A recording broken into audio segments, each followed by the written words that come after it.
बिस्मिल्लाहिर्रहमानिर्रहीम। अस्सलाम वालेकुम व्यूअर्स। इंशाल्लाह उम्मीद करती हूँ कि आप सब खैर खैरियत से होंगे। और आज जो व्लॉग मैं आपके साथ शेयर कर रही हूँ और उसमें मैं सबसे पहले रिव्यू दूँगी सेवर लिविंग फूड चॉपर का, जो मैंने अमेज़ॉन से बाय किया। और साथ ही साथ हम इससे ही कटी हुई सब्जियों के साथ गरम गरम पकौड़े बनाएंगे, क्योंकि हमारा दुबई में बारिश हो रही है, बहुत ही ज़बरदस्त वेदर है। तो यहाँ पे ये सेवर लिविंग फूड चॉपर है। इसके बारे में थोड़ा सा मैं बता दूँ। ये फूड चॉपर जो है ये quick push onion chopper, vegetable slicer, kitchen veggie fruit cutter with stainless steel blades के साथ है। कंटेनर एंड क्लीनिंग ब्रश भी है और 8 ब्लेड्स हैं इसके साथ। और मुझे ये किचन में बड़ा ही यूज़फुल जो है चॉपर और स्लाइसर आप इसको कहें, वो मुझे लगा, तो मैंने सोचा कि मैं इसको आपके साथ शेयर करूँ। मैं इसको इस्तेमाल कर चुकी हूँ। बहुत ही अच्छे ब्लेड्स और शार्प ब्लेड हैं और अच्छे से जो हमारी वेजिटेबल्स हैं वो यहाँ इससे कट जाती हैं। तो यहाँ पे जो स्लाइसर आप देख रहे हैं ये फ्राइज़ के लिए है, जो जिगजैग फ्राइज़ होते हैं उसकी कटिंग कर सकते हैं। श्रेड करने के लिए यहाँ पे जो स्लाइसर है वो है। बड़े बड़े क्यूब्स हम कटिंग कर सकते हैं पोटैटो के या टोमेटोज़ के, small cubes, medium cubes, extra small cubes. और यहाँ पर कुछ वेजेस हैं जो मैं आपको कट करके दिखाऊंगी इस चॉपर की मदद से कि कितनी फिनिशिंग आती है और किस तरह कटते हैं। और यहाँ पे जो आप देख रहे हैं ये गार्लिक, जिंजर, लेमन जो जिस्ट होता है उसको क्रश करने के काम आता है। और साथ ही साथ ये ग्रिपर भी है यहाँ पे, ये जो अनियंस वगैरह को होल्ड करने के लिए या पोटैटो को आप होल्ड कर सकते हैं जब उसको स्लाइस करना हो, तो हाथ जो हैं वो सेफ रहें। तो यहाँ पे सबसे पहले आप देख रहे हैं वीडियो कि कैसे मैं स्लाइस कर रही हूँ।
मैंने यहाँ पे ऐड किया है 2 कप्स के करीब बेसन होगा। 1 टेबलस्पून भर के जो मैंने राइस फ्लावर डाला है।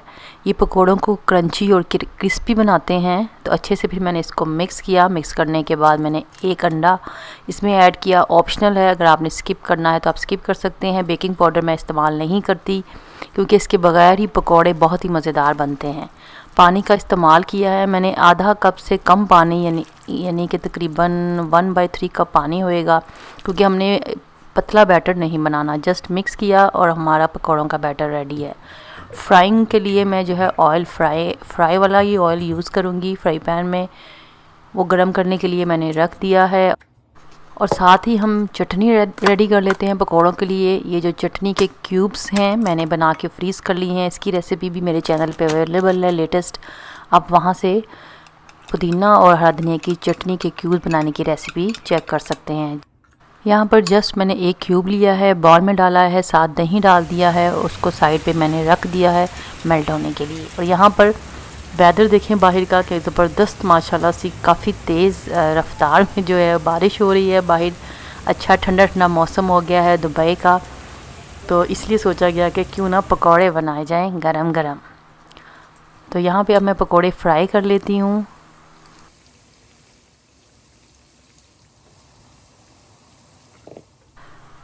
और ये बॉल जो देख रहे हैं इसके ऊपर मैंने जो है ये छन्नी रख दी है, ताकि पकोड़े जो निकालेंगे हम तो इसमें हम डाल देंगे। जो ऑयल है एक्सेस वो नीचे को जो है वो ड्रॉप हो जाएगा।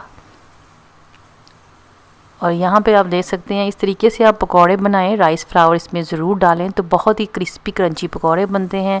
ऊपर से मैंने जो स्प्रिंकल किया वो चाट मसाला था।